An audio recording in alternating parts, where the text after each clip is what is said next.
Hello, good morning to all of you. So, we have discussed barrier methods to prevent the birth, ठीक है, to control the birth.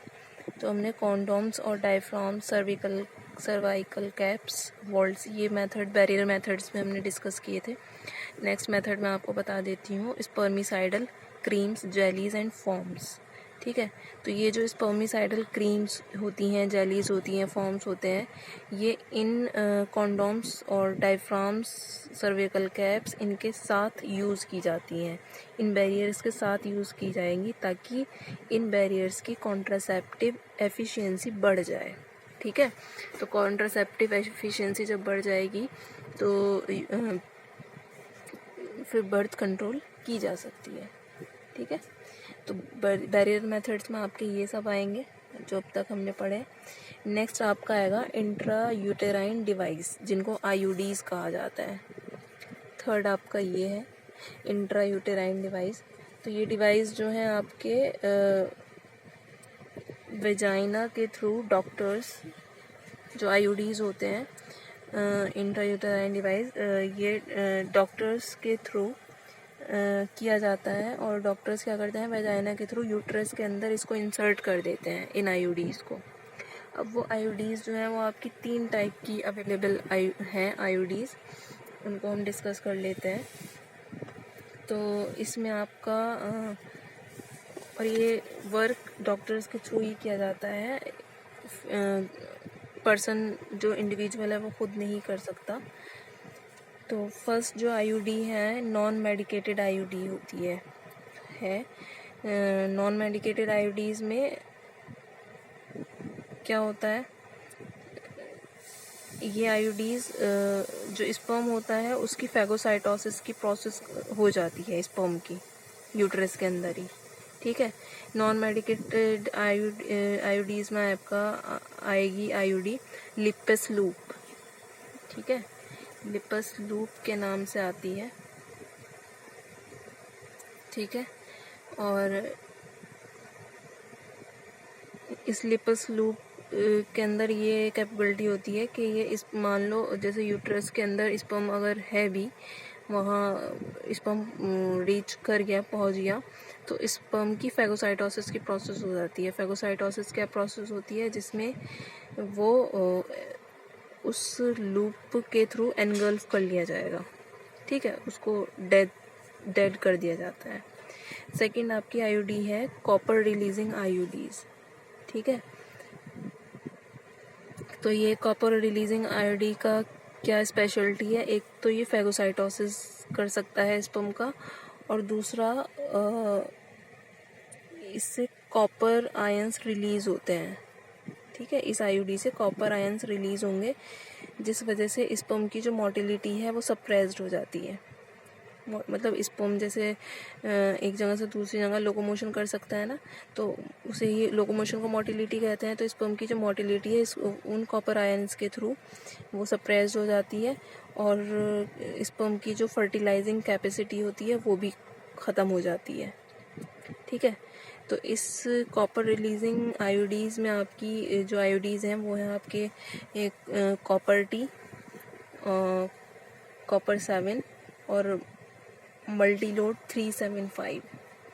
ये आईयूडीज़ available हैं, ये आपके copper releasing आईयूडीज़ में आती हैं. थर्ड है इसी में हार्मोन रिलीजिंग आईयूडीज़. इनमें क्या होता है, जब इनको इंसर्ट कर दिया जाता है यूट्रस के अंदर, तो यूट्रस को ही वहाँ ऐसा इन्वायरमेंट क्रिएट कर देते हैं ताकि स्पर्म और ओवम का मान लो फ्यूज़न हो भी गया, लेकिन वो जायगोट को या उस जो भी जायगोट बनता है उसको यूट्रस में इम्प्लांट नहीं होने देता. ठीक है, तो क्योंकि वहाँ इस टाइप के हार्मोन्स सिक्रीट होते हैं उस आईयूडी में से कि वो वहाँ उस जायगोट को इम्प्लांट नहीं होने देगा यूट्रस के अंदर. ठीक है, तो इसमें आपके एग्जाम्पल आएंगे प्रोजेस्टा सर्ट और LNG-20. ये दो आपके क्या हैं, हार्मोन रिलीजिंग आईओडीज हैं ये। ओके, तो आईओडीज को आइडियल कॉन्ट्रासेप्टिव्स माना जाता है फीमेल्स के लिए, और ये फीमेल्स के यूट्रस में वजाइना के थ्रू ही इंसर्ट किया जाता है, और ये जो वर्क है ये डॉक्टर्स या फिर नर्सेस के थ्रू ही किया जाता है। ठीक है, तो इनको आइडियल कॉन्ट्रासेप्टिव माना जाता है फीमेल्स के लिए टू डिले द प्रेगनेंसी, और ये मोस्ट वाइडली एक्सेप्टेड मेथड्स है कॉन्ट्रासेप्शन के इंडिया में, आईओडीज का यूज़ करना। नेक्स्ट है आपके ओरल कॉन्ट्रासेप्टिव्स, फोर्थ टाइप। ठीक है, इन ओरल कॉन्ट्रासेप्टिव्स में आपकी होता है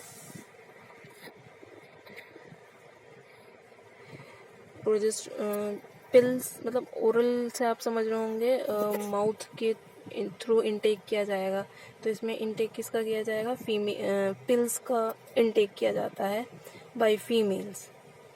ठीक है, तो इसमें जो पिल्स होती हैं वो हॉर्मोन्स के कॉम्बिनेशन से बनाई जाती हैं, जैसे कि प्रोजेस्टेरॉन, ईस्ट्रोजन, उनके कॉम्बिनेशन से वो पिल्स तैयार की जाती हैं। फिर वो पिल्स जो हैं वो जो मेडिसिन होती है वो फीमेल्स के थ्रू इनटेक की जाती है। तो ये पिल्स तो फीमेल इनटेक कर लेती है, फिर उससे क्या होता है, इससे ओव्यूलेशन इनहिबिट हो जाता है, ओव्यूलेशन की प्रोसेस नहीं होगी, मतलब ओवम रिलीज़ नहीं होंगे, और इसके अलावा इम्प्लांटेशन की प्रोसेस नहीं हो पाती है।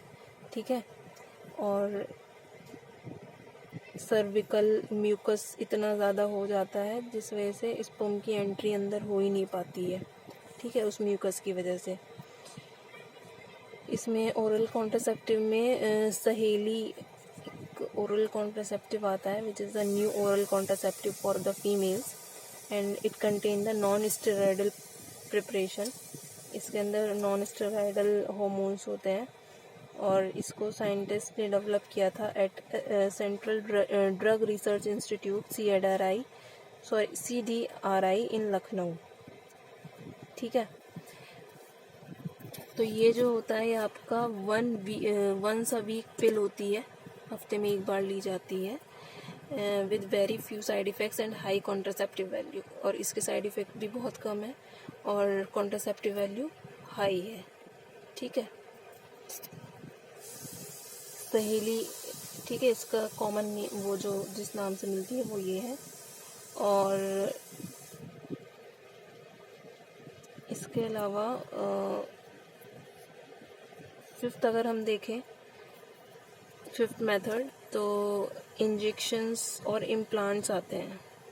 ठीक है, बर्थ कंट्रोल के लिए इंजेक्शंस, तो इंजेक्शन प्रोजेस्टेरॉन या फिर प्रोजेस्टेरॉन ईस्ट्रोजन के कॉम्बिनेशंस के ही बने होते हैं, जो कि फीमेल्स को ही लगाए जाते हैं। ठीक है, और या फिर इम्प्लांट्स होते हैं वो स्किन के अंदर रख दिए जाते हैं। ठीक है, तो इनका इफ़ेक्ट भी जैसे कि पिल्स का होता है ऐसे ही इनका इफ़ेक्ट है, लेकिन इनका जो इफ़ेक्ट है पिल्स के इक्वली होता है, लेकिन पिल्स से थोड़ा ज़्यादा होता है। इनका जो इफ़ेक्टिव पीरियड है वो लॉन्गर है देन द पिल्स, इंजेक्शंस और इम्प्लांट्स का। ठीक है,